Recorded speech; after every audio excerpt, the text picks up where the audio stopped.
What's up, you guys? Y'all know it's the 23rd of January, third day of our new leader, Donald J. Trump, making changes. And you know what, man? I haven't seen any illegal migrants out here lately. I have not seen any migrants.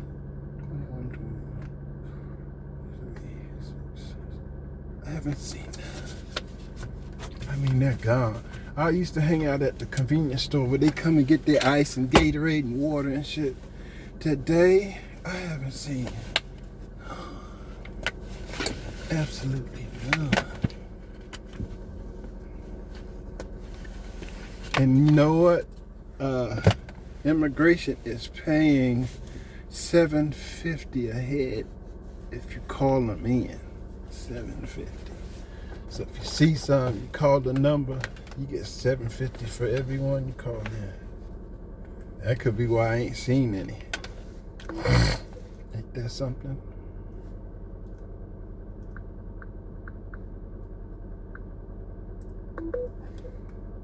That's what we get here. Let's see. Close. Been quiet. Everybody been not at work because of the snow issues. Glasses on. Okay, so we're done.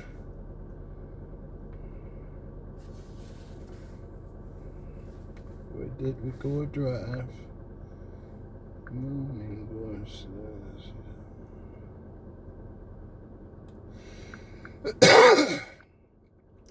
Close. Everybody's quiet. I know. Let's call sick at home.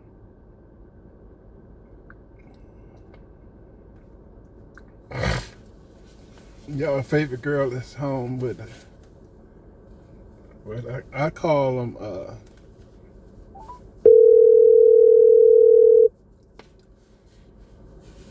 you know, them things in your feet. I call them. I forgot the name of it that quick. She's not at the phone.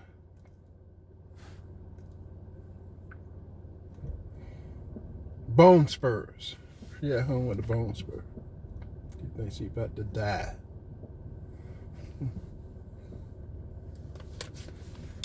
All right, we are off to the cribbo. You, me, and number 47.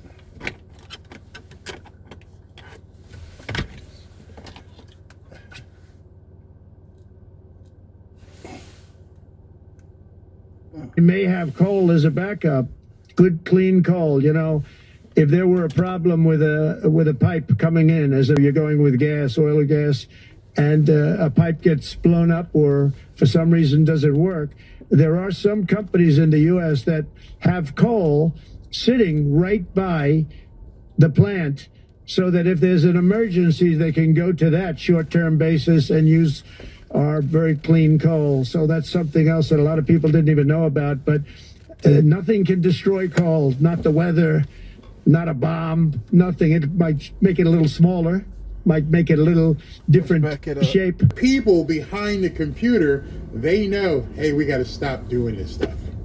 They've been given the order. They've been told, stop the censorship. They're going to have to tweak the algorithm. They're going to have to, get in there and write some new code and say the words illegal alien and, transgenders aren't bad. Because now we can say it, because every single time now I'm seeing it's the third time it's happened in the last, 36 hours, that as soon as I hit appeal to an actual person, within a couple hours, the restriction gets raised. So YouTube understands from a personal perspective, they need to change. What the problem is now is that their AI-based spiders and algorithm, that needs to change. But it's coming. It is absolutely coming. So let's see when this starts and see when Trump just goes right face to face with these people and does what he needs to do. All right, so let me bring you in and listen to what Javier Milei had to say. The pinnacle of human achievement on the fertile ground of its Greco-Roman heritage and Judeo-Christian values, the seeds of something that controls the military. And unlike Biden, who is afraid to basically, show muscle, they've got somebody now who's ready to show some muscle. Sorry to break it to you, WF. Only God is more powerful. Yep, I love Milei. Milei is fantastic.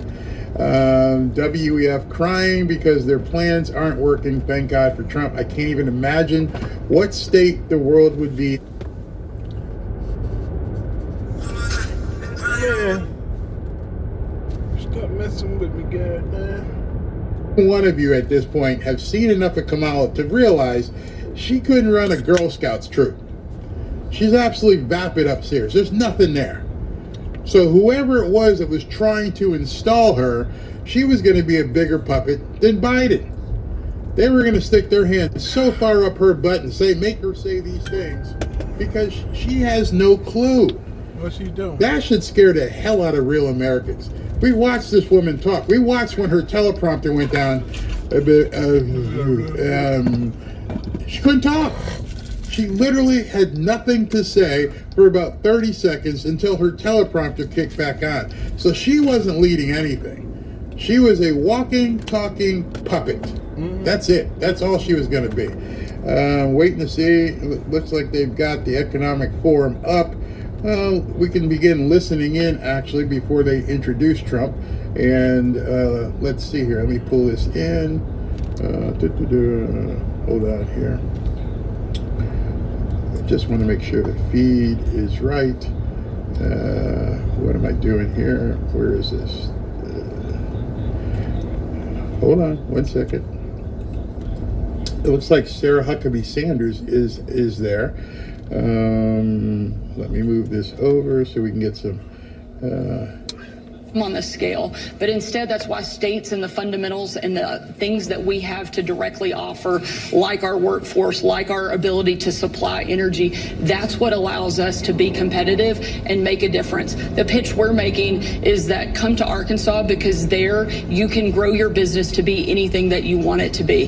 That's I think what a lot of governors are talking about and selling. We've invested and spent the last 2 years since I became governor focusing heavily on education, because I know that that's what's going to make a huge difference in our ability to recruit and retain big companies, is whether or not we can provide the workforce that they need and that they will demand in order to be successful. And we didn't just tinker with the system. Frankly, Arkansas continually ranks at the bottom when it comes to education. We've always been 48th, 49th, all the places that you don't want to be. That's where we found ourselves. And so we didn't just make a little bit of an adjustment. We put in transformational change so that we're now competing at the top. Arkansas is now #1 when adjusted for cost of living for teacher pay anywhere in the country. So we invested heavily in public education. At the same time, I'm a mom. I have 3 kids. And just within my own home, I know that not all 3 of my kids learn the same. So I know that all the kids within my state aren't going to learn the same. And a parent should have the ability to choose where and how their kid can best be educated. Arkansas also is opening up universal school choice that will start this year. We've invested significantly in literacy programs that will take Arkansas from the bottom to hopefully moving up into the top sector, because those are places that I know that if we invest in the fundamentals, that will be what makes the determination of whether or not a company can thrive in our state. The other thing I love to say is we're home to Fortune #1. A lot of people love to brag about their companies. A place like Arkansas, you can go from being a 5 and dime store to being the biggest Walmart, in case you didn't know. Arkansas is home to Walmart, the biggest company on the face of the planet. And so if that can happen there, then any company can come there, grow, and thrive. And when we're talking about Kentucky, we're on the biggest, best economic development win streak in our lifetime. We've broken every record for private sector investment, new jobs, wages, exports, tourism, so come see us. But when you look at our trajectory, it's incredible. We're not the same Kentucky we were 5 or 10 years ago. And so we've even launched an initiative called our... Because of these ruinous policies, total government spending this year is $1.5 trillion higher than was projected to occur when I left office just 4 years ago. Likewise, the cost of servicing the debt is more than 230% higher than was projected in 2020. The inflation rate we are inheriting remains 50% higher than the historic target. It was the highest inflation probably in the history of our country. That's why from the moment I took office, I've taken rapid action to reverse each and every one of these radical left policies that created this calamity, in particular with immigration, crime, and inflation. On day one, I signed an executive order directing every member of my cabinet to marshal all powers at their disposal to defeat inflation and reduce the cost of daily life. I imposed a federal hiring freeze, a federal regulation freeze, a foreign aid freeze, and I created the new Department of Government Efficiency. I terminated the ridiculous and incredibly wasteful Green New Deal. I call it the Green New Scam. Withdrew from the one-sided Paris Climate Accord and ended the insane and costly electric vehicle mandate. We're going to let people buy the car they want to buy. I declared a national energy emergency, and it's so important, national energy emergency to unlock the liquid gold under our feet and pave the way for rapid approvals of new energy infrastructure. The United States has the largest amount of oil and gas of any country on earth, and we're going to use it. Not only will this reduce the cost of virtually all goods and services, it'll make the United States a manufacturing superpower and the world capital of artificial intelligence and crypto. My administration has also begun the largest deregulation campaign in history, far exceeding even the record-setting efforts of my last term. In total, the Biden administration imposed $50,000 in additional regulatory costs on the average American household over the last 4 years. I have promised to eliminate 10 old regulations for every new regulation, which will soon put many thousands of dollars back in the pockets of American families. To further unleash our economy, our majorities in the House and Senate, which we also took along with the presidency, are going to pass the largest tax cut in American history, including massive tax cuts for workers and family, and big tax cuts for domestic producers and manufacturers. And we're working with the Democrats on getting an extension of the original Trump tax cuts, as you probably know, by just reading any paper. My message to every business in the world is very simple. Come make your product in America, and we will give you among the lowest taxes of any nation on earth. We're bringing them down very substantially, even from the original Trump tax cuts. But if you don't make your product in America, which is your prerogative, then very simply you will have to pay a tariff, differing amounts, but a tariff which will direct hundreds of billions of dollars and even trillions of dollars into our treasury to strengthen our economy and pay down debt. Under the Trump administration, there will be no better place on earth to create jobs, build factories, or grow a company than right here in the good old USA. Already Americans' economic, you can see this, I think, maybe even in your wonderful, wonderful room that you're all gathered together, so many of my friends, but Americans, the economic confidence is soaring like we haven't seen in many, many decades, maybe not at all. Upon my election, it was just announced that small business optimism skyrocketed by 41 points in a single month. That's the highest ever. There's never been anything like that. SoftBank has announced between a $100 and $200 billion investment in the U.S. economy because of the election result. And just 2 days ago, Oracle, SoftBank, and OpenAI announced a $500 billion investment in AI infrastructure.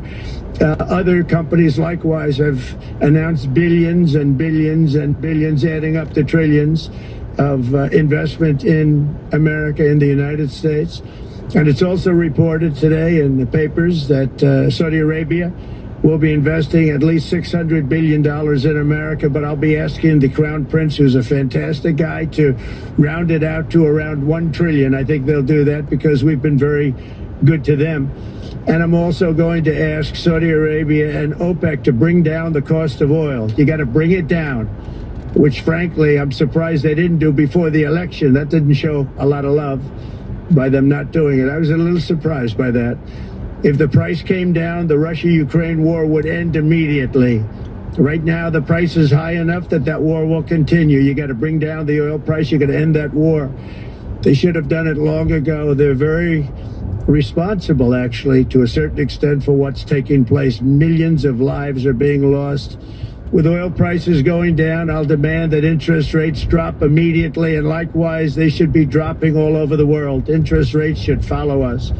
All over, the progress that you're seeing is happening because of our historic victory in a recent presidential election, one that has become quite well known throughout the world. I think a lot of things are happening to a lot of countries.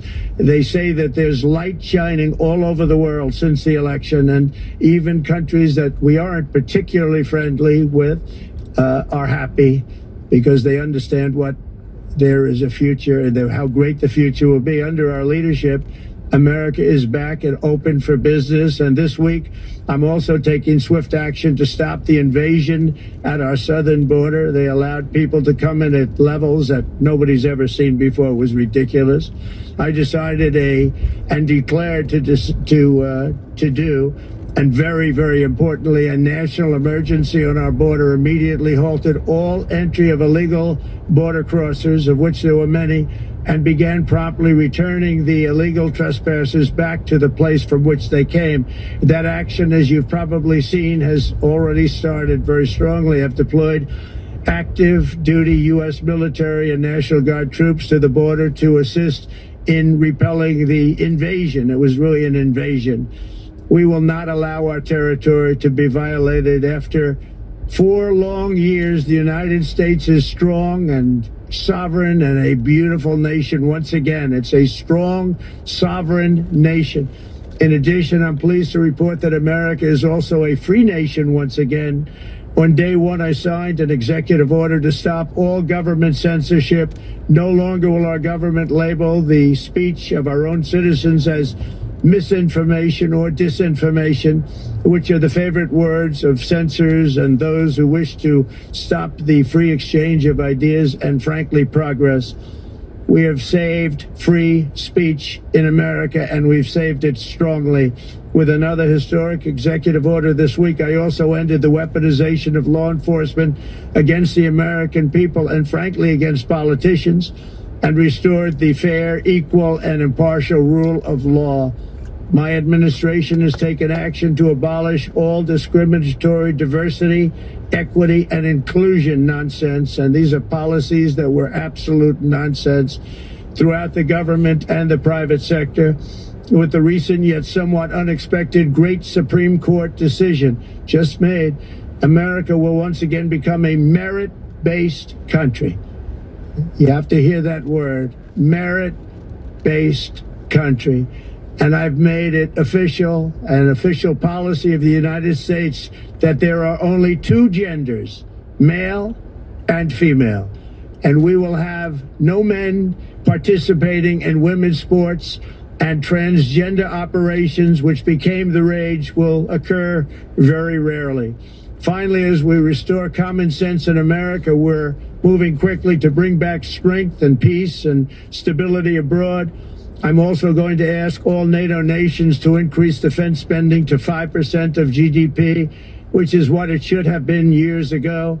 It was only at 2%, and most nations didn't pay until I came along. I insisted that they pay, and they did, because the United States was really paying the difference at that time, and it was unfair to the United States. But many, many things have been unfair for many years to the United States.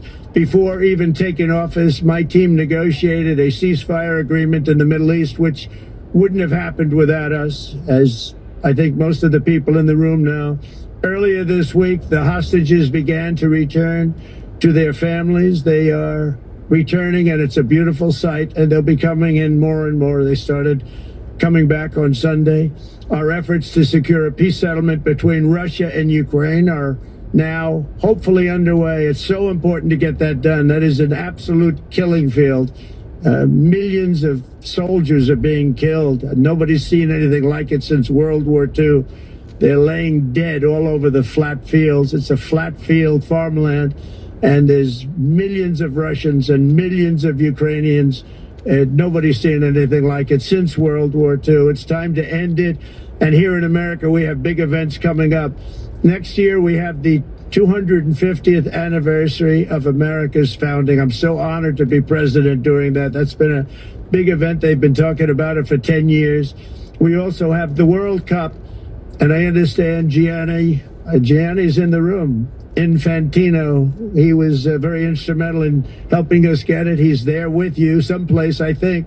And I want to thank him for that. And then we have the Olympics coming up, which I was instrumental in getting also in my first term. And who would have known that by skipping a term, I would get the Olympics? I was upset. I said, you know, I got the Olympics to come and I won't be president. But it turned out through a stroke of luck, or whatever you might call it, that I'm going to be president during the World Cup and the Olympics and the 250th anniversary. So that's going to be 3 big events. And we've accomplished more in less than 4 days. We have really been working 4 days than other administrations have accomplished in 4 years. And we're just getting started. It's really an amazing thing to see, and the spirit and the light over our country has been incredible. Under the last administration, our nation has suffered greatly, but we're going to bring it back and make it greater, bigger, stronger, better than ever before. I want to thank everybody for being with you. I would have been there myself, except the inauguration was 2 days ago. I thought it might be a little bit quick to make it the first stop, but we'll get there one day. We hope to get there. But I do appreciate, I heard the audience is fantastic, and many of my friends are in the audience, and I will be taking questions now from some very distinguished people. Thank you all very much.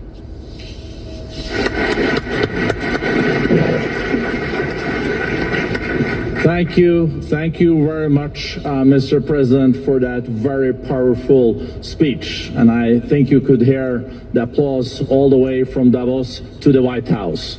But next year it will be even better, because then you can get the applause here in Davos. So we wish you welcome to our village next year. We hope to see you. Thank you very much. So we also know, Mr. President, that you open up for interaction here. We have a great panel with some of the most distinguished business people in the world. Let me start with someone that you know really well, that I think is almost a neighbor of you in in Florida. Mr. Steve Schwartzman, Chairman, CEO, and co-founder of Blackstone Group. So, Steve, floor is yours. Well, Mr. President, I'm sure the Crown Prince of Saudi Arabia will be really glad you gave this speech today.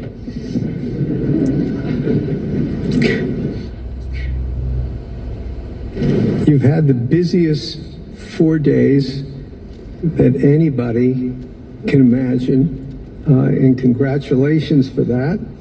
My question is about some of the things I've observed here at Davos. It's a terrific forum. I've met lots of people, as usual. I think I've been here 30 years. And a lot of the European business people have expressed enormous frustration with the regulatory regime in the EU. And they attribute slower growth rates here because of the numerous factors, but especially because of regulations. And you've taken a completely different approach in this area. And if you could explain the theory of what you're doing, how you're going to do it, and what you expect the outcome to be, I'd appreciate it. Well, thank you very much, and congratulations, Steve. You're a friend of mine, but on a great career. You have had an amazing career, and it continues. Just want to congratulate you. Very inspirational to a lot of people. I want to talk about the EU, because you mentioned specifically that I've also had a lot of friends and leaders of countries. I've gotten to know them all my first term and a little bit during this period of 4 years, and know them well, like them a lot. But they're very frustrated because of the time everything seems to take to get approved, environmental impact statements for things that you shouldn't even have to do that, and many, many other ways that it takes. And I'm... Hello? Hello, morning. How are you? How are you? I'm doing wonderful, sir. Alive and kicking. Actually, I got your number from Tyler. He told me you do appliance repair in Loganville, right? Yes. Great. Honestly, I'm a manager at Absolute Rankers, and I was just looking into your profile and quite impressed with the services that you do. So I came up with a plan, a strategy for your appliance repair business. So if you don't mind, can I get a hold of you for 30 seconds? I'll be quick, and I believe I'm speaking with the business owner, right? You're speaking to the owner. Exactly, specifically, what are you offering me? Let me tell you. So right now we are offering a unique technology in the market called citation pages, in which without touching your website, without doing any SEO or Google ads, we're going to rank and expand your business on multiple searching platforms in such a way, in such a manner that whenever a client or a family will be looking for appliance repair services, appliance installation, cooktop installation or repair, we guys will gonna make sure that your company, Monroe Appliance Repair, will always dominating in all the searching platforms, and that's how you'll be getting the maximum number of leads and calls coming in at your business. But you as a business owner, you tell me how many miles in radius you can travel easily to get the job done. Like specifically, you travel 20 miles, 30 miles. You prefer working locally, sir? Respectfully. What exactly you do? Respectfully, I decline the offer. I'm doing just fine. Thank you. Oh, all right.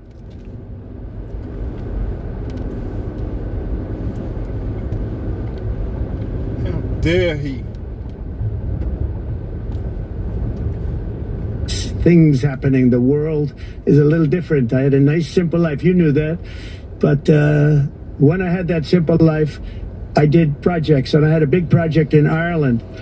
And it had to get approval on something that would have made it even better. And I got the approval from Ireland in a period of a week. And it was a very, very, very efficient, good approval.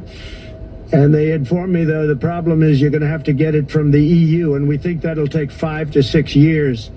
And I said, you have to be kidding. And this was before politics. And I said, wait a minute, it's not that important. I don't want to go 5 or 6 years, but it would have been a big investment. It would have been nice, and it would have been good for the project. And I sent the people to the EU to see if they could speed it up, and basically it was a 5 or 6 year wait just to get a simple approval that Ireland gave me in a period of literally not much more than a week.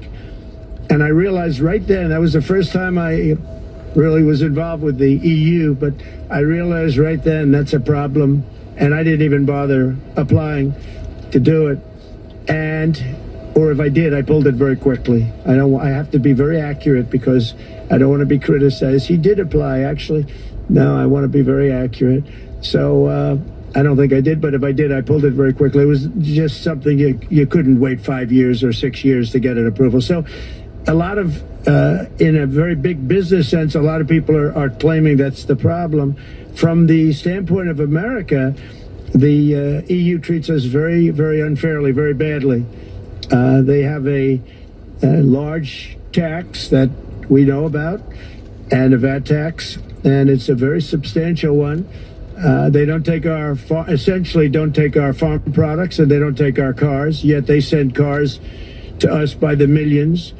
They put tariffs on things that we want to do, like, for instance, I think they actually, in terms of, these are non-economic or non-monetary tariffs, and those are very bad, and they make it very difficult to bring products into Europe, and yet they expect to be selling, and they do sell their products in the United States. So we have, hundreds of billions of dollars of deficits with the EU. and nobody's happy with it, and we're going to do something about it, but nobody's happy with it. So I think the EU has to speed up their process. Friends of mine that are in some of the nations within the EU, great people, they want to be able to compete better, and you can't compete when you can't go through the approval process fast. There's no reason why it can't go faster. So, I'm trying to be constructive because I love Europe. I love the countries of Europe, but the process is a very cumbersome one. And they do treat the United States of America very, very unfairly with the VAT taxes and all of the other taxes they impose. One other, just to finish up, I got a call from the head of a major airline, one of the biggest airlines in the world, and he said, "Sir, could you help us? What? Landing in Europe is brutal. They charge us fees for everything, and it's so unfair." I said, "How does it compare to China?" He said, it's much worse.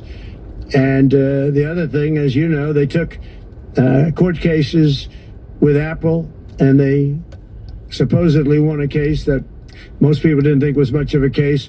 They won 15 or 16 billion from Apple. They won billions from Google.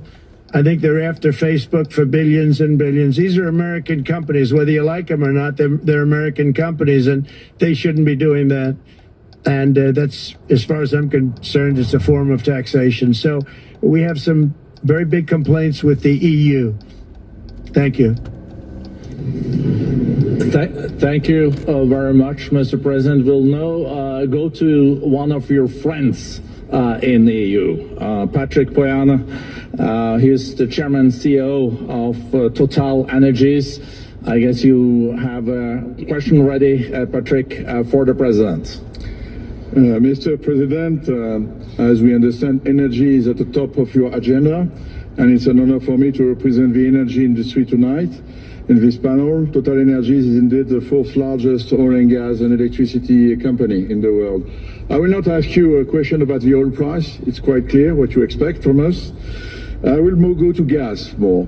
And our company is the largest number one exporter LNG from the US company. Strong contributor. You have a message. In a mammoth LNG projects in Texas, $20 billion. It's far from 200, but it's $20 billion. And we contribute with that to security of supply to Europe, as we export this LNG to Europe. Some experts fear that if there are too many projects developed in the US on LNG, this could have an inflationary impact on the US domestic gas price. And they recommend a pause on these projects. I would ask you the following question: what are your views about such a pause on investments on LNG in the US? What would happen if you would observe an increased domestic gas price because of these exports? And final question, which is important for Europe: would you agree to guarantee security of supplies of US LNG to Europe?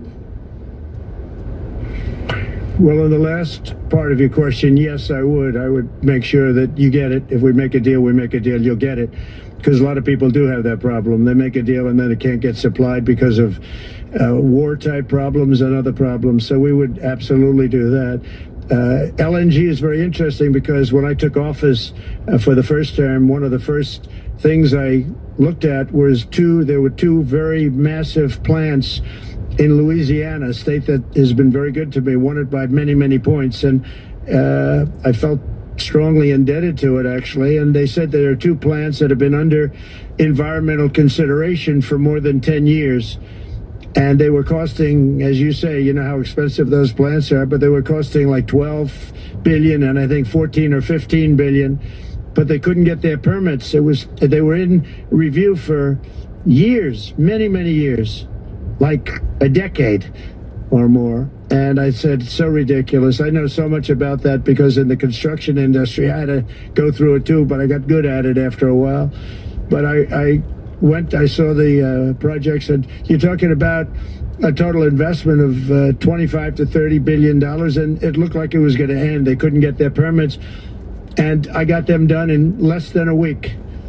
It was done, completed. In fact, when they called them to announce that it was done, the countries, largely countries, Japan was involved and another country and some very big investors, they couldn't believe it. They actually couldn't believe it. And I said, just do yourself one favor. Don't pay any consultants, because the only one that got it done was me. I got it done because it was the right thing to do for the U.S. and for the world, but the consultants had nothing to do with it. You know, the consultants go in and they say, give us millions of dollars because Trump did it. Nobody called me about it. I just heard it was a problem for years. And I got it done because it was the right thing to do for the U.S. and the right thing to do for beyond. It had to do with energy, very important. So I think it's very important. I think I disagree with one. I think the more that you do, the lower the price is going to go.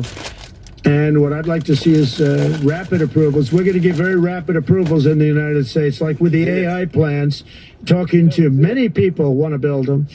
That's going to be a very big thing. We're going to build electric generating facilities. They are going to build. I'm going to get them the approval. Under emergency declaration, I can get the approvals done myself without having to go through years of waiting. And the big problem is we need double the energy we currently have in the United States. Can you imagine? For AI to really be as big as we want to have it, because it's it'll be very competitive with China and others. So I'm going to give emergency declarations so that they can start building them almost immediately. And I think it was largely my idea because nobody thought this was possible. It wasn't that they were not smart, because they're the smartest. But I told them that what I want you to do is build your electric generating plant right next to your plant as a separate. They said, wow, you're kidding. And I said, no, I'm not kidding. You don't have to hook into the grid, which is old and, could be taken out. If it's taken out, they wouldn't have any way to get any electricity. So we are going to allow them to go on a very rapid basis to build their plant, build the electric generating plant. They can fuel it with anything they want, and they may have coal as a backup, good, clean coal, If there were a problem with a pipe coming in, as an example, you're going with gas, oil or gas, and a pipe gets blown up or for some reason doesn't work, there are some companies in the U.S. that have coal sitting right by the plant so that if there's an emergency, they can go to that short-term basis and use our very clean coal. So that's something else that a lot of people didn't even know about, but nothing can destroy coal, not the weather, not a bomb, nothing. It might make it a little smaller, might make it a little different shape, but coal is very strong as a backup. It's a great backup to have that facility, and it wouldn't cost much more money.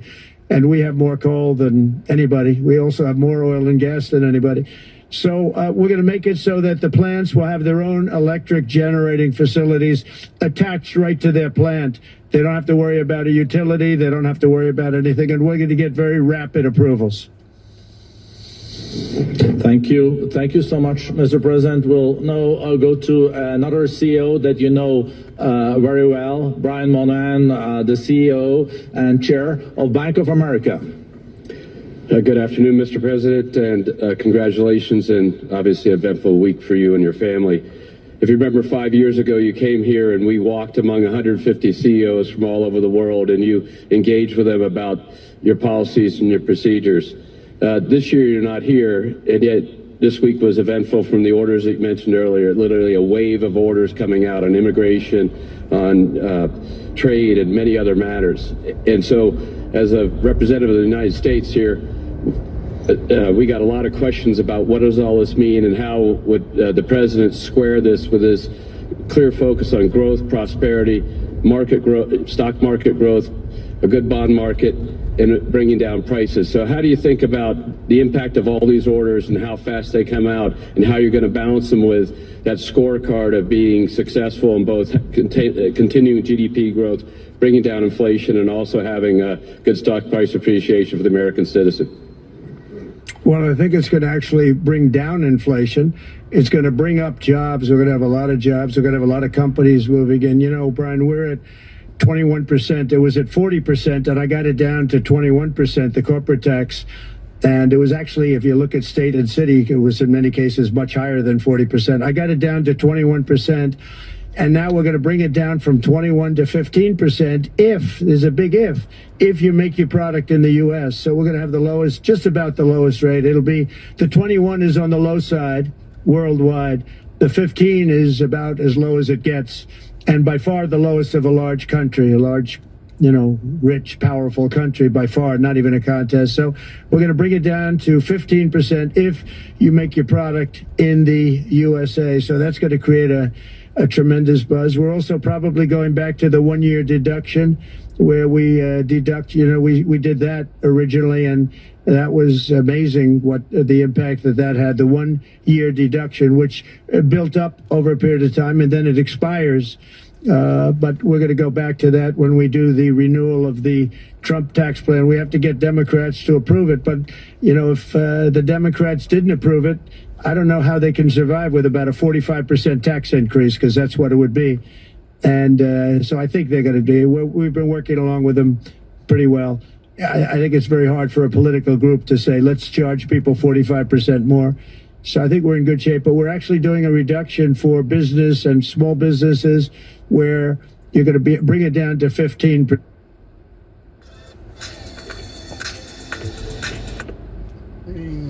If it ain't Miss Roberts. Hey, baby. What you doing? I must have dozed off. I'm just laying here. I called you, I video called you. You didn't answer. Oh, they did. Hey, baby. How did everything go? Everything went well. And what did they say? Oh, I fixed the dryer for him and okay. Fixed the refrigerator while I was there too. Oh yeah. Oh, 2-in-1 job. Yeah. Oh, you picked up another job? No. Or you on your way home? I'm on my way home. I'm headed towards Wind. I'm in Brazelton by what's that place? Chateau Alone. Chateau Alone is really nice. Have you ever been? Yeah, I got customers out there. Yeah. Chateau We may need to go do a weekend over there. Nice spa day and champagne and wine and sitting up in a room by the pool and stuff like that. Oh yeah? Yeah, we need to do a weekend, a staycation.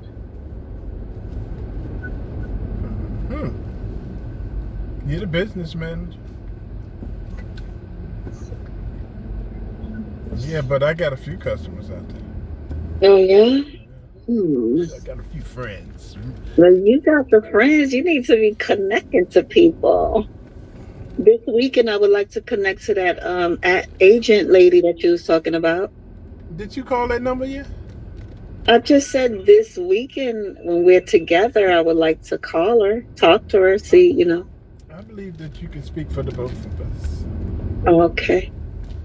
That's why I just like for you. Anytime we deal with something financial, business-wise, I have a business manager.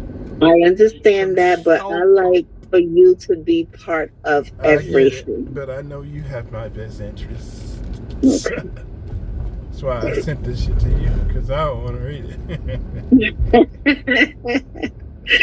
No, but I have to talk to you, especially when it comes to certain things. I like to have your input. I appreciate that. Yeah, I like to have your input on things. So that's why I've been waiting so we can do it together. I mean, I don't mind doing the talking, but you know the numbers. You like, that don't sound about right. Not next, like the $10,000 one that your daughter-in-law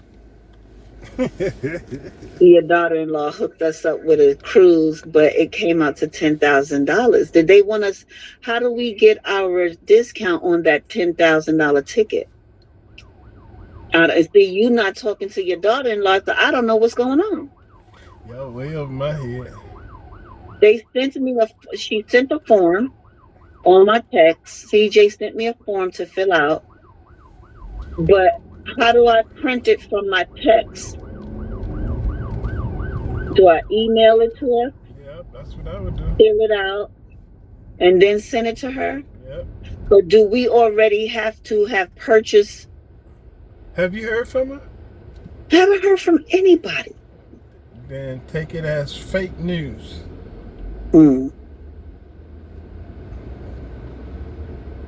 Talk a big game and then don't help you do nothing. Fake. I mean, I would love that half off. I mean, I would love for us to experience that.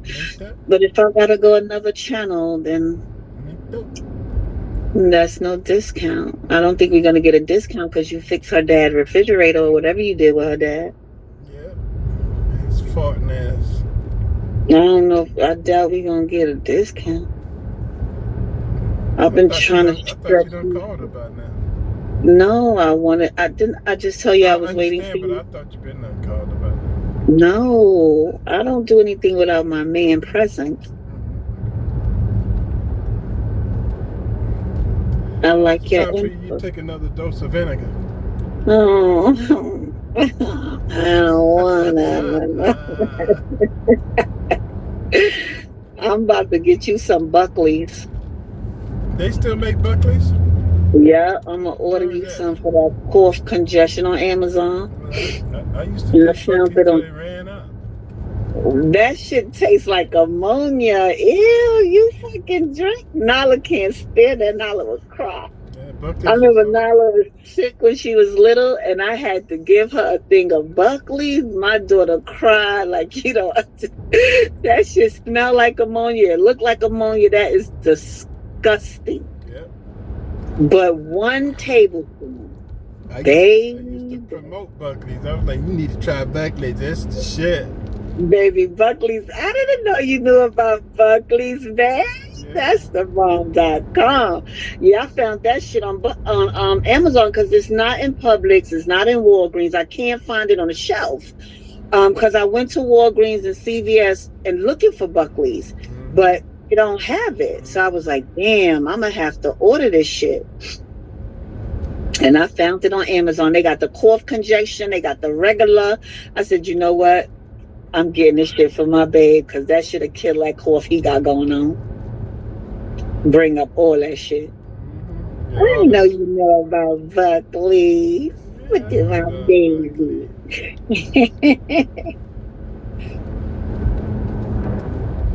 When I mentioned Buckley at my job, they was like, oh, that's like 666. And like Mr. Johnson or something Johnson, Dr. Johnson, something Johnson. I was like, really? Y'all know about Buckley's? Did you know about Primatine? Who? Primatine. That was the shit before Buckley's. Oh yeah? I think I heard about it. I've never heard but you don't have asthma. Damn. Not like.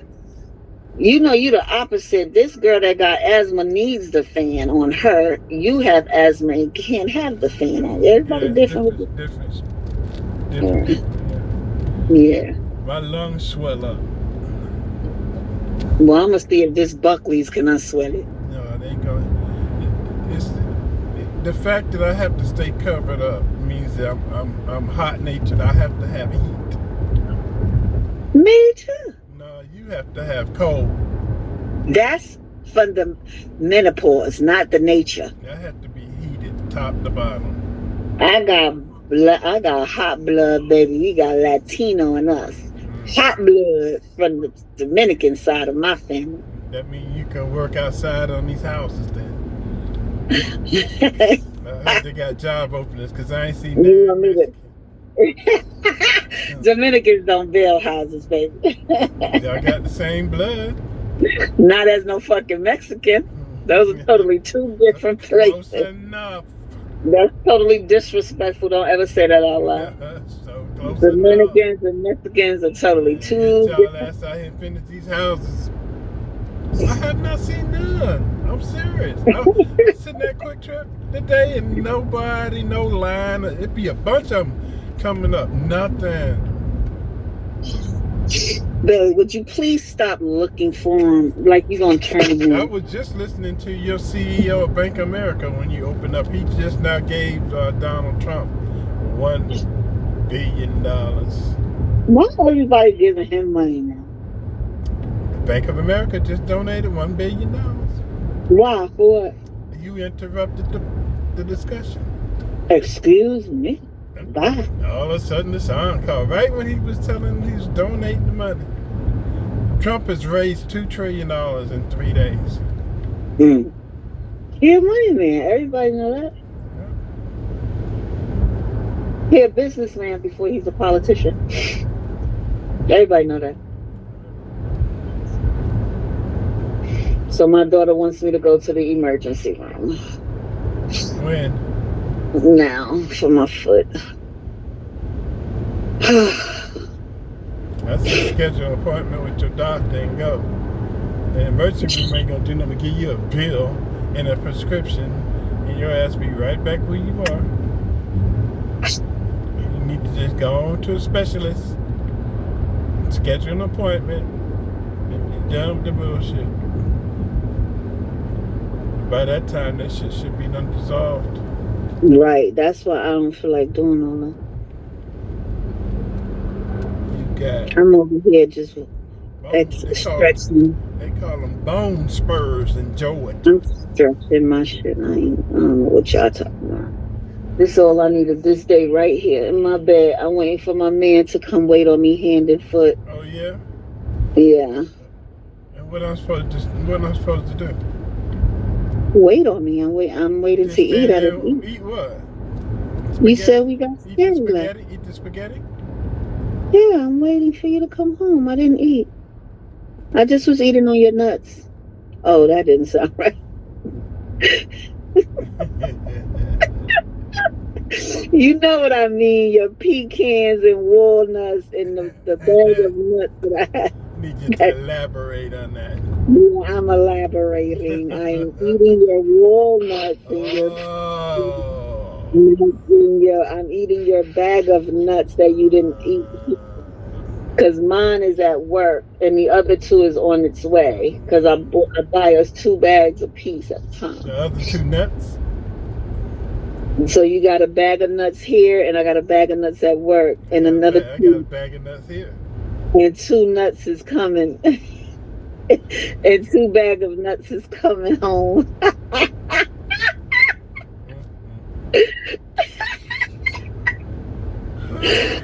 Wait, okay, I had to call you back because I was on the phone with one of my coworkers who needed to vent. So I got work because a lot of people called out, and I didn't know a lot of people called out today. A lot of people called out of work today. Okay, I'm in one. And she's trying to get to work. She was like, she's waiting for the bus. We've been on the phone for an hour, girl. That bus still ain't come. You need to take your ass back home. Could have walked home.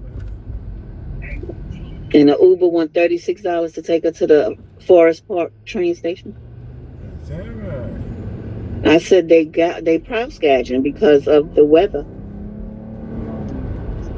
She said, I ain't paying no. She sent the screenshot and everything. I ain't paying no $36 to go to the train. Something that only costs me $8 every morning.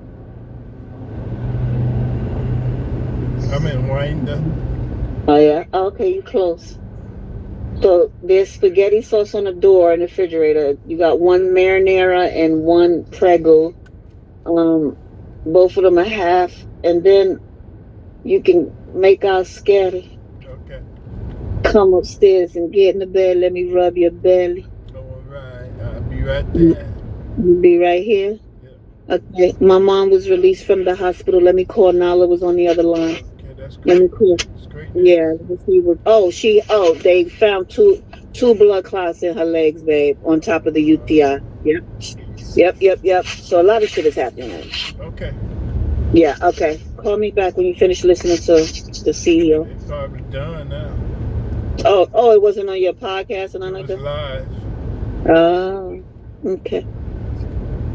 I'll call you right back. Right.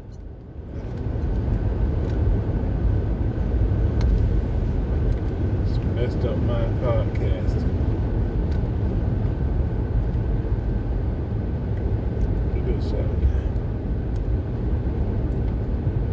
Biden, you need to tell people what's going on and use this so that hopefully this won't happen to the next person, or the next person that comes across a current situation, they will know how to control their emotions.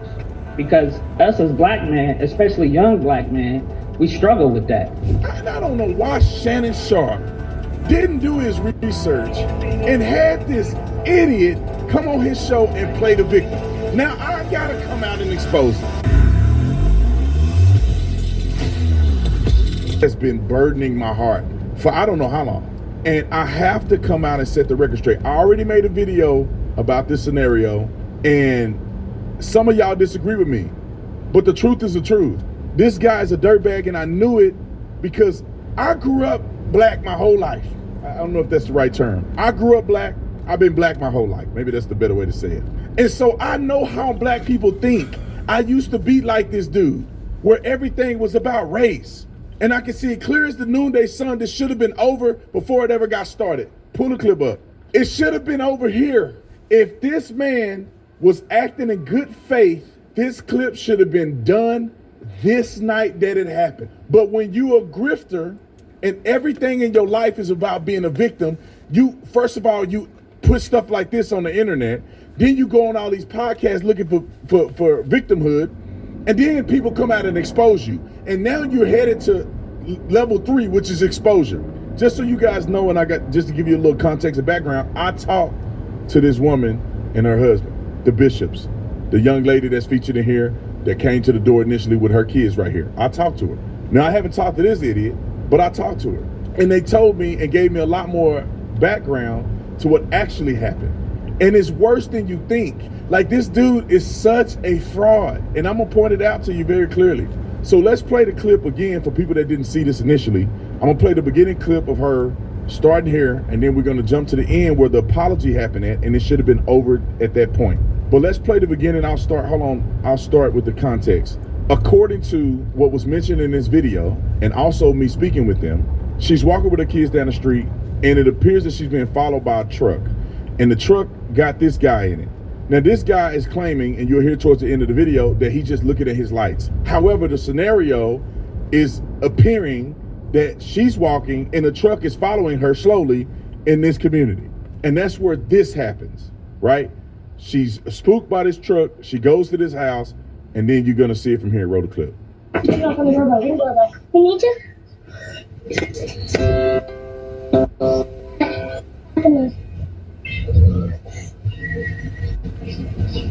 That's my own.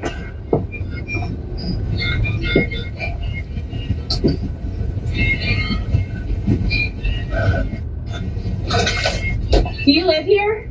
Yeah. You do? Papa. I don't believe that. What? I don't believe that. So where are you going? Rory, come on. Rory, come on. Okay.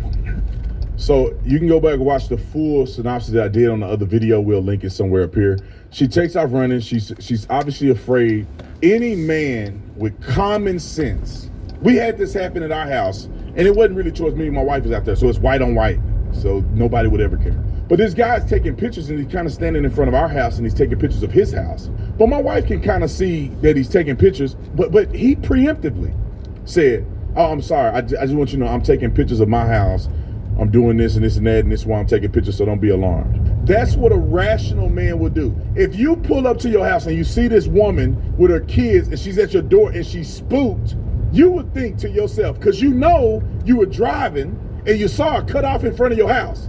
You driving the truck, you look out at the lady and she's walking in front of your house. And then you pull up and you see her and she's looking like she see a ghost.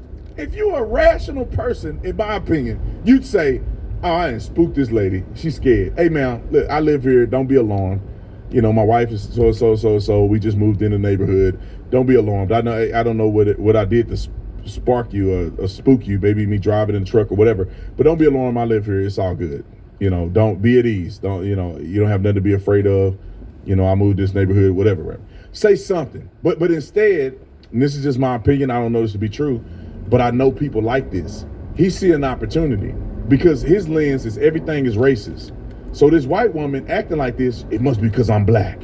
And it ain't because you a man and you spooked her, it's because you black. So anyway, the lady run off, she get her husband, because they don't live too far from here. And she comes back, and this is the conversation that they had. Roll the clip. Who chased her? She said somebody in a silver truck. Gray truck.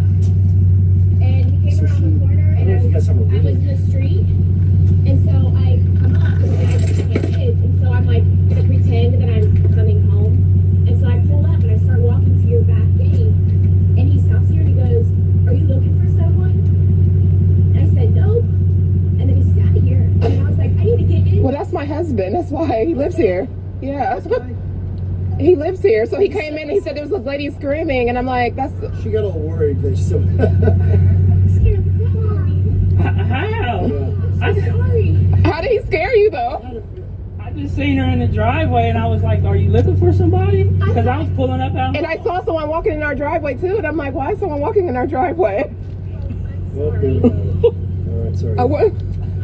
She said that someone was following her. So you were walking from there? You came this way, didn't you? No, I came down this street right here. Yeah. And I was riding slow because I'm looking at our Christmas lights. Well, you just have to understand my point of view.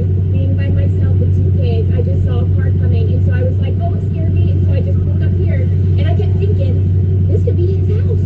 But you didn't say, "This is my home." You just said, "Are you looking?" And I was like, I did. When you was on the porch, you asked me, "Did I live here?" I said, "Yeah." And you said, "No, you don't." And you said, "I don't think you do." it was obviously you could tell that I was really caught off guard. All right, y'all can watch the rest of it. As you see, they're having a conversation. This should be easy peasy adults saying, "I see it from your perspective. I see it from your perspective. It's over." She said, "I'm sorry. I thought the car was following me." She had an expectation that if the guy is seeing that she spooked, his first thing is that this is my house. He go, "Are you looking for somebody?" I mean, and in her mind, it's now a suspicious situation. They squashed it, didn't they? It was over, wasn't it? She apologized, didn't she? This was a ring camera. This wasn't in the media. This wasn't in the news. Nobody knew about this but these people. And maybe a few other neighbors that had gotten involved when the running and stuff happened. But no, he got to be a victim. And I'm telling you, y'all, I heard some more stuff out. Some more people reached out to me about this guy, and he does not seem like a good guy whatsoever. But anyway, let's go to him now playing the victim on Shannon Sharp's podcast. A stop when it comes to people coming across. You're going to have to apply for asylum in the first country that you touch, or you can wait in Mexico because of Remain in Mexico. The app has been shut off. So we're going to have a flow stop. But you got people that are still here, 10 million under the last administration, and you got some states and some cities that are going to harbor these people, not going to want to cooperate. And so I predict Donald Trump is going to go after them, and you got a DOJ now that's on his side that wants to follow the law, but it's going to be litigated throughout the court. Well, and I talked to somebody at the DOJ last night, and what they've done is they've taken some people who were in a different department, and now they've assigned them essentially to take a look at people in these sanctuary cities, officials, and if they are hampering what the president is trying to do, figure a way to prosecute those local officials. This is completely new. Ashley Moody was the Attorney General of the great state of Florida last week. This week, she's a U.S. Senator. Here she is talking about how there is some resistance to some of these new policies. Kudos to the Trump administration for coming out like lightning with these executive orders. It's going to go very far in trying to round up so many of these serious criminals that were released at the direction of the Biden administration. Not only did it reinstate a program that allows locals and state officials to cooperate with the federal government, it sets up Homeland Security task forces, it encourages it, but it also says, hey, DOJ lawyers and agents, if people get in your way when these task forces identify and go after these folks and try and round them up, we're not standing for it. That's a criminal violation. Obstruction of a federal function or a federal investigation, it's serious. It's a felony. You can bring criminal charges in some instances, but they've also set up litigators to go after folks, these governments and people civilly if they stand in the way to bring I think that it's going to be some uncomfortable times for some of y'all friends and families that y'all have befriended that are criminals and you don't know that's a criminal yet. But when you find out what they did, you will definitely be surprised when ICE rounds them up. But I heard that they giving y'all a number to be able to call against the criminals that's out here doing the worst things. We need to actually have that in our own communities, but we'll get there. We'll get there. Make sure you guys hit a like for the algorithm, subscribe to the channel, and turn on your notifications. Let me read some of these super chats, and then we're going to continue over with the show. Kent, do better. Shout out to Kent, and then got a name like Kent right. Bet you right now there's some prosecutor in a particular state thinking about, well, maybe I ought to file criminal charges against President Biden's inner circle for conspiring to conceal his mental decline. And that's the road we're headed down. And you've got to fix it, Counselor. You've got to fix it. And here's what, in my judgment, what I would ask you to do. Find out who the bad guys are and the bad women and get rid of them. Find out who the good people are and lift them up. But do it on the basis of facts and evidence and fairness. Because the temptation of some people is going to be, they're going to tell you, look, two wrongs don't make a right, but they do make it even. Don't resist that temptation. Help us restore legitimacy to the Department of Justice. Thank you, Senator. It started with the world of politics, where the world has changed over the last 2 days. Donald Trump was inaugurated as the 47th president of the United States of America and went straight to work within hours of his swearing-in ceremony. Trump signed at least 46 executive orders and presidential actions Monday that addressed a number of campaign pledges. The executive orders included the end of Biden-era border policies and pardoning more than 1,500 people from the January 6th Capitol riots. Trump also ordered all federal employees in diversity, equity, and inclusion roles placed on paid leave by tonight, Wednesday, January 22nd. In addition to all of that, Donald Trump withdrew the United States from the World Health Organization, a significant move that drew criticism from public health experts. A couple of things get to my mind, and that's what I want to start first, okay? First things first.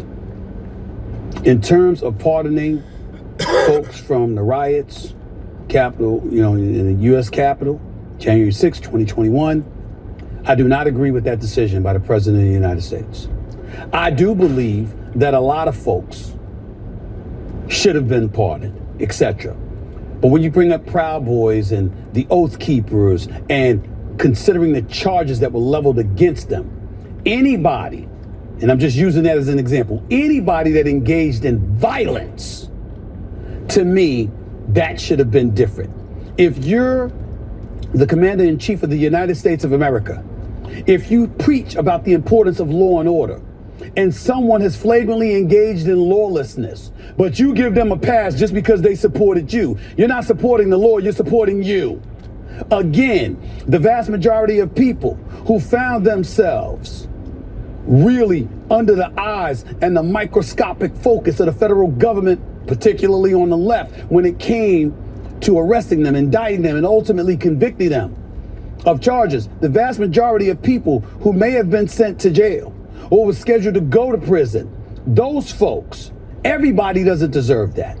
But anybody who is engaged in violence, I'm sorry, you know that that's lawless. You know, walking in to the rotunda, walking into the U.S. Capitol and taking pictures and storming the gates or whatever, that might not have been something they should still be incarcerated for. But if you committed violence against people, if you committed violence against law enforcement officials and you got let off, that's bad. Especially when you're being let off by an individual who's supposed to be our chief law enforcement officer, essentially. You're the Commander-in-Chief. That's how I look at it. I know the Attorney General and all this stuff. You're the Commander-in-Chief. Period. That should not have happened. Just on that front. I'll leave it at that. We'll discuss that at a later date. I want to say something about diversity, equity, and inclusion because I've been noticing something on the right that's getting on my damn nerves. And I've appeared on numerous occasions on Fox News. I've appeared on numerous occasions on News Nation, CNN, a couple of times on MSNBC. I'm not ducking, I'm not hiding. Just recently got interviewed by Dave Rubin. I'm friends with Sean Hannity and Mark Levin. I know these people, okay? Let me be very, very clear about what I want to say about when it comes to diversity, equity, inclusion that's making me very, very uncomfortable. I'm sick and tired of folks on the right, and I'm not talking about those individuals. I'm just talking about the right period in general. I'm sick and tired of folks bringing up DEI as if it's a bad thing to bring up. Like everybody who got a job under DEI must not have been qualified. They got it because of diversity, equity, and inclusion policies implemented into corporate America and beyond. Stop. Stop. The reason DEI existed to begin with was because there were an abundance of qualified individuals from minority communities throughout this country you didn't give a second look to because they didn't look like you. I can come with it from a world of sports. When you look at the Rooney Rule, there were black coaches that were interviewed and ultimately got jobs. Why was the Rooney Rule necessary? Because there were qualified black coaches that were being ignored. And if you're being ignored and denied the opportunity to prove that you're worthy and possibly more qualified and more competent than a white counterpart, then rules and legislation need to be implemented to ensure fairness.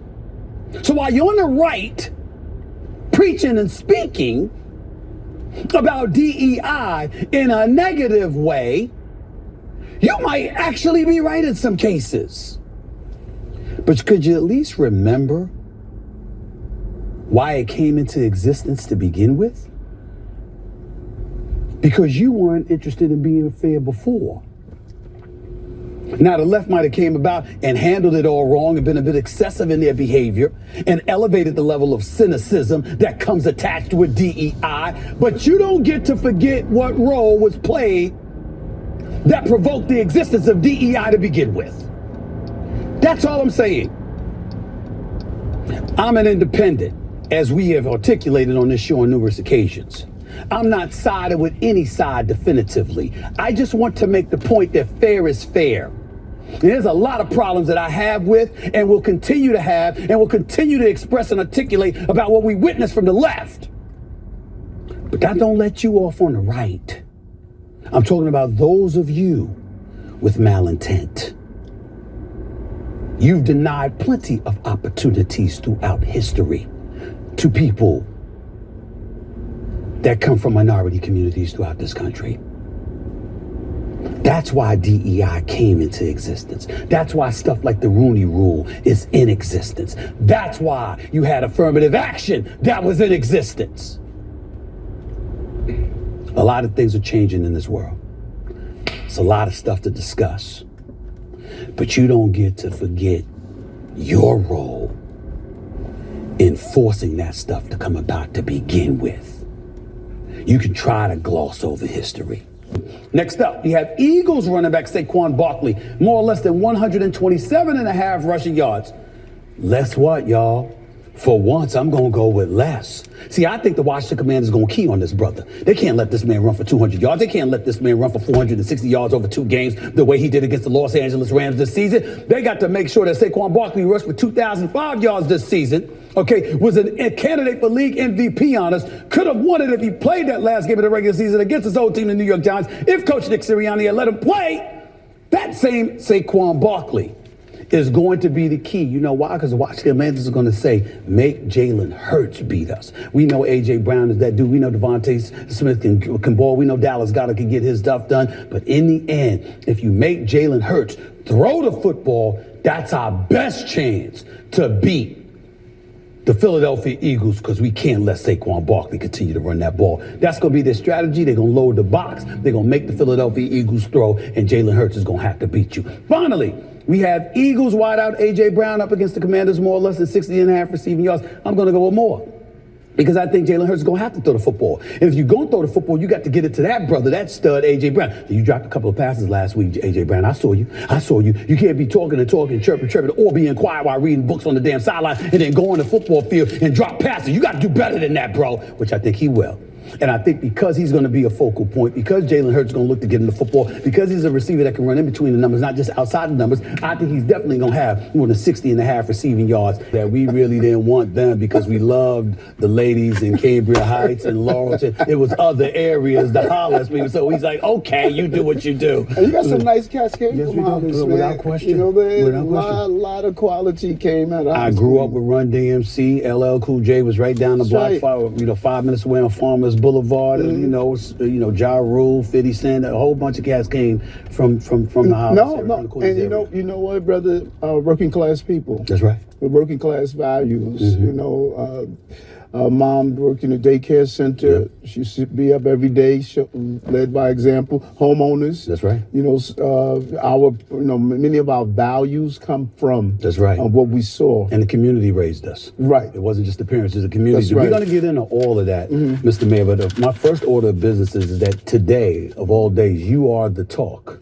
of New York City right now. Everybody's talking about you. You're stealing headlines and what have you because you talked about how you haven't left the Democratic Party. The Democratic Party has left you. That's the quote everybody's been parading around all over the place right now. As we sit here today, how are you feeling about your administration, what you've accomplished, and most importantly, the support or lack thereof you've received from the Democratic Party? Well, it's added the theme of the working class people. And when you stop talking about working class issues and people are hurting and you having this intellectual conversation and have a philosophical approach of just addressing what are people feeling every day. And I have never left the streets.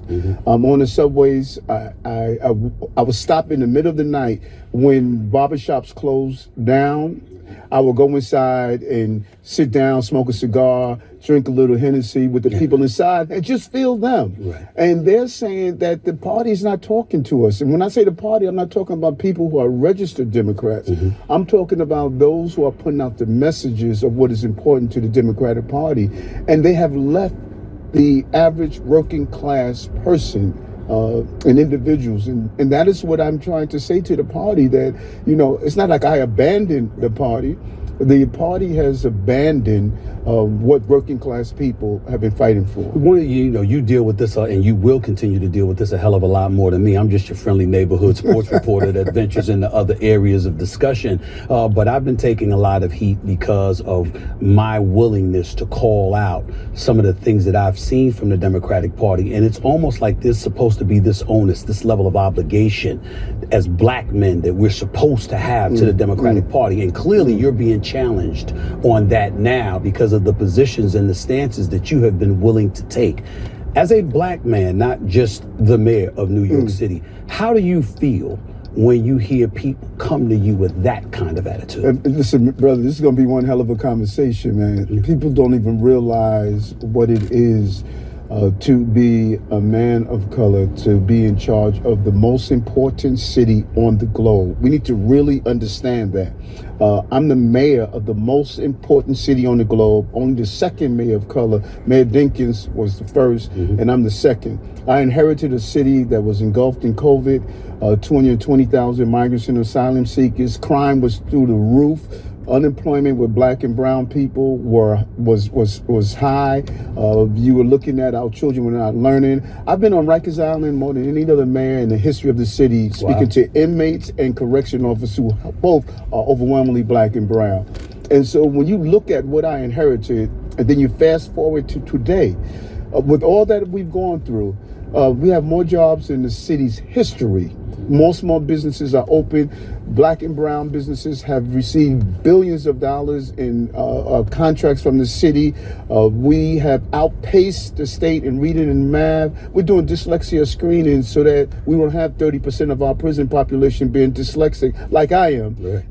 What we have done in the city, paying for college tuition for foster care children. Bond raters looked at the city and said, we're going to increase your bond because the way you're managing the crisis, with 220,000 migrants and asylum seekers dropped in our city without any support, we've turned around this city, and there are a lot of haters out there that don't want to acknowledge what this administration have done. Why do you think that is? Well, I think it's a combination of things. I was never the chosen candidate.